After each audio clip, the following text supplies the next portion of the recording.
Ben, I'd like to welcome you to the show and at the same time congratulate you on a fantastic performance. And if you're not nominated, somebody's missing the boat. Well, thanks for your kind words. Thank you. Wonderful film. Well, it's nice to be appreciated, I can tell you. It really is. It makes all the work worthwhile. I was just talking to some of the critics in the hospitality suite. Critics? Are there critics in the building? There are critics here. Oh, yes. my God. I guess that's what they call them. They're friends of mine. And we were discussing the clips and deciding on what clips to use with particular, with some of the actors. Yes. And I could imagine that would be a difficult job, selecting which part of the film that you would take for clips. Absolutely, yes. I mean, it was a difficult job suggesting which part of Gandhi's history Jack included in the script, and now it's the same thing again on a smaller scale, a difficult task to know what clip to use out of the film. You have to select with Gandhi because he was so prolific. Yes, what a man. With all the stage experience you've had in Shakespeare and television that you did in London, was this the most challenging as an actor character that you had to prepare for? Yes, yes it was. I would say that probably in the theatre, Hamlet was my most challenging. Stage experience you've had in Shakespeare and television that you did in London, was this the most challenging as an actor character that you had to prepare for? Yes, yes it was. I would say that probably in the theatre, Hamlet was my most challenging part.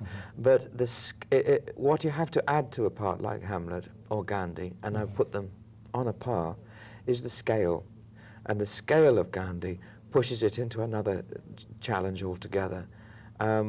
Working with extras, working with millions of Indian peasants in the end, well, that's an exaggeration. We finally had 1 million people on the screen at the end of the picture, so working with hundreds of thousands of Indians, having them watch me work from behind the camera and in front of the camera, and it's that scale of scrutiny that I've never experienced in the theatre before, and it's that pushed the challenge into an entirely new category for me. A whole new concept of acting, I'm sure. Of acting, of performing, of remaining faithful to the character, of keeping your ego like a caged lion, quietly in a corner, and getting on as humbly and as modestly and as honestly as you could with the work. Was there any time on location with all those hundreds of people and some of the uncomforts of the weather and so forth, was there any time you ever asked yourself, is this really worth it? You know, very often. What am I doing here? Very often I used to say to Richard, whenever we felt a little bit tired or the challenges were almost overwhelming, I used to say to him, and mean it with every fibre of my being, I would not be doing anything other than this anywhere else in the world. So in fact, whenever we felt a little bit cornered by fate, the opposite expression came out than the one that normally comes out. Not why am I doing it, but thank God I'm doing it. Thank God it's worth it. Thank God it's the film. Thank God it is this, and not some silly trivial piece of work where, of course, you think, why am I doing it? But never Gandhi, no. And now that it's over, unlike the stage, you do your performance and you get the immediate reaction of the audience. You hear the applause and you get the comments right after the show. But now you've had to wait months and months. Now that you look at the finished product, it must be a wonderful feeling of satisfaction. It's taken me about 7 or 8 viewings to stop looking at my mistakes as an actor and to start enjoying the bits that I got right. And in the end, now, when I look at it, Richard and all of us are very proud of it, yes. Had you thought of this role before Sir Richard approached you about auditioning? Well, only in a vague, sort of loose, romantic way. I'd never actually focused my attention on it. It had been one of a collection of remarkable men that one day I hoped that I might play, but not really seriously thought that it would be possible. And it's a miracle that it has been made possible. To people under 20 watching the show, and I teach 18-year-olds in high school level, do you have a message you'd like to give them? Because I mentioned that I was going to do this interview, and of course you played Gandhi, and they say, Gandhi? Who is Gandhi? You're 20 watching the show, and I teach 18-year-olds in high school level. Do you have a message you'd like to give them? Because I mentioned that I was going to do this interview, and of course you played Gandhi, and they say, Gandhi? Who is Gandhi? You know, the teenagers really don't know much about this man today? There probably is something, yes, that is very simple. I say simple because I don't want to ramble on, not because I'm patronizing their intelligence. I mean, teenagers have got a massive store of untapped intelligence that needs directing. Gandhi put politics back into the hands of the people, and that's what everybody, I think, at one stage or other in their lives needs. To say, well, actually, it isn't their politics. Politics doesn't only belong to the politicians. It actually also belongs to us, and I think that we all need reminding of that, particularly the young people. I think that's been true of all great leaders, Yes, political leaders. They've had that ability to bring politics back to the people.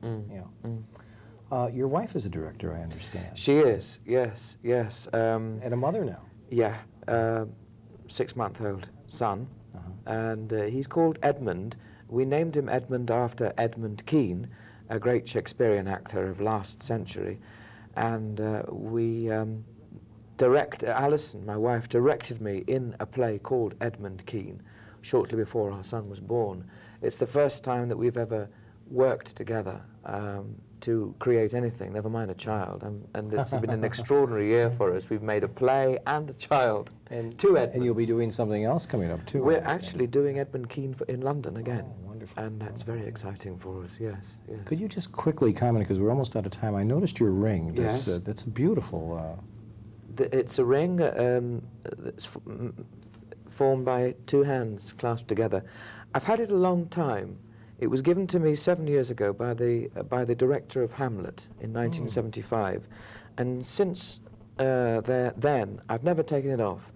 I have a sneaking suspicion that it might be guiding my destiny. It's an extraordinary piece of, it's more than a piece of jewellery. If it is, it's doing a great job. And it's next to my wedding ring, which I think is very appropriate. I went over time, and I'm very sorry about this. But we do have a clip I'd like our viewers to see. Could you tell us about this, The Last Fast? Oh. If it is, it's doing a great job. And it's next to my wedding ring, which I think is very appropriate. I went over time, and I'm very sorry about this. But we do have a clip I'd like our viewers to see. Could you tell us about this, The Last Fast? Oh. Well, one of your colleagues earlier on actually asked me how I prepared for those scenes and how I approximated what it must feel like to have not eaten for 20 days. And you can't do that if you're shooting. You can't starve for 20 days. I made a token attempt. When filming, used to stay on the litter, on the bed, never move. When people broke for lunch, for tea, for coffee, when they switched the lamps on, when they all walked away, I would be left lying there, breathing very slowly and steadily, and I wouldn't eat all day. I'd only eat a small amount at the end of the day shooting. And I think we were 4 days shooting that particular scene. And in order to get some feeling of fast, I didn't have the comfort of digesting food in my tummy or the taste of it in my mouth, and I never left that bed. And they would come back after their breaks, statutory camera breaks, and quite right. And they'd tiptoe very quietly back into the room, and it was a wonderful atmosphere of almost the kind of reverence that must have been in that room in Calcutta. So it was a very interesting experiment in trying to get as close to the truth as one's health and stamina would permit without literally passing out in front of the lens. Well, we're going to thank you so much again for being with us, and we're going to see this great actor perform in The Last Fast in that clip right now. Thank you. Thank you.